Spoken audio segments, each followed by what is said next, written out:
Hi, friends. Yep, Doc South here again.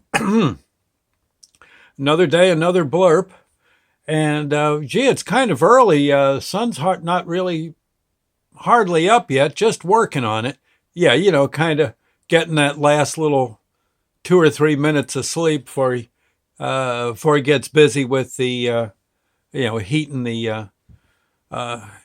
New Jersey. Yes, and that's fine. That's fine. Sleep in. He'll be busy all summer. He gets overtime. And But I today I was going to stay asleep a bit longer when all of a sudden there's all this racket out in the river, and it hit me this what was this the middle of March? This is about when the geese. I'm sorry, yeah, the geese start arriving uh, into the Musconetcong, the river that's in our backyard, borders our backyard, and they I guess they come from down south, and they're migrating up north. Some of the geese stay here and raise their young and then move on. Others just stop here to maybe catch a fish or something, and then off they go. New York State, the Adirondacks, Canada, maybe. It's they're world travelers. They know where they're going, I guess. And they get into formation, that V formation, and I guess they're really good at finding where their mating grounds and such. But again, some, I guess, well, they can't wait. They gotta raise their kids down here in Jersey, and like I said today, there was, I guess, two families of geese having an awful fight over turf. They were, and eventually one was trying to take off while I guess the tougher goose was biting on his rump, and off they go. I was listening to that, and I said, "Gosh, where have I heard this before?" And I just realized, "Gosh, oh, I, oh, it was many years ago, many years ago. I was married to my first wife, Molly. We were just married, so this had to be the late 60s, very early 70s, something like that. We lived in a town called Gladstone, and newlyweds. And I think we went to there was like a deli that made really good hoagies, and they had Italian bread, and I was going to make spaghetti sauce.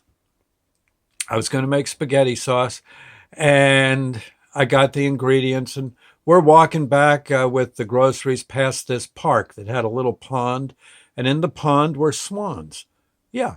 And Molly and I both noticed them, and one thing led to another. We said, "Hey, let's go look at the swans." He says, "We got to." I said, "Yeah, Molly, we got enough bread. Well, maybe we'll throw some bread to the swans. What do you say?" He says, "Yeah, sure, sure. We got plenty.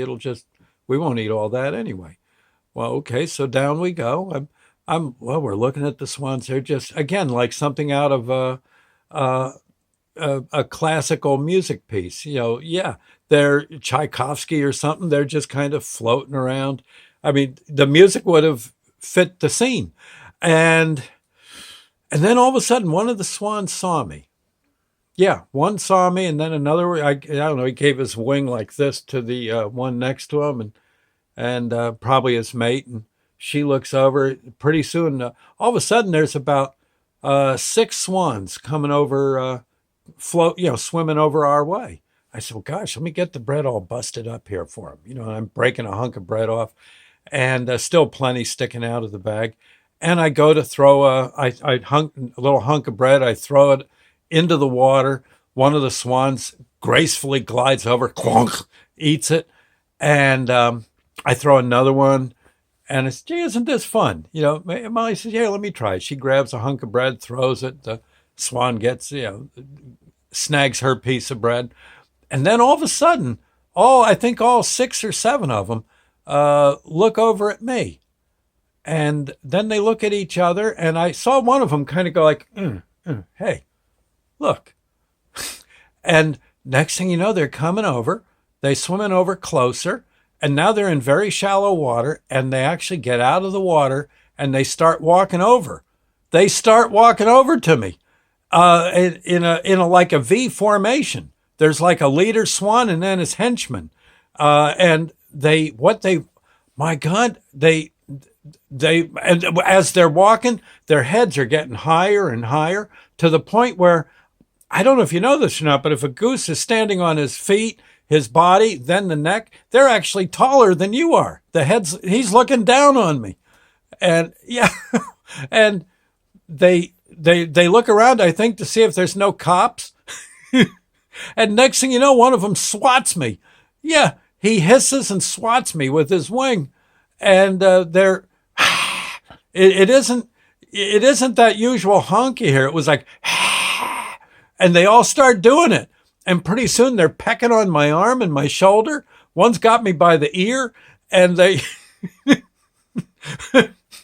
Molly's doing her best to fend them off, but they're going after her now. And, I think one of them stuck around behind me, is biting me on the rump. They wanted my bread. The biggest one reaches out, he hisses right in my face like he's going to take my nose off, and then he just raises his head, just like a crane, picking up a girder. He grabs a hold of my bread, pulls it out of the bag, and they all go running off to their lair out there in the doggone water.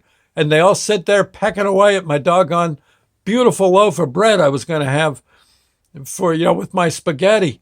I felt so ashamed, but there was nothing I could do. They had me cornered.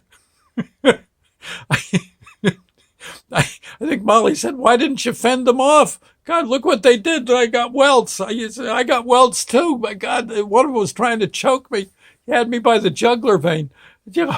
We could have been in there. They could be eating us right now, for crying out loud. The stinking geese. God, swans. What? They were swans. I'm sorry. I'm giving geese a bad name. But there were geese in the pond too. They just looked the other way. Yeah. No one went to our aid. We were helpless.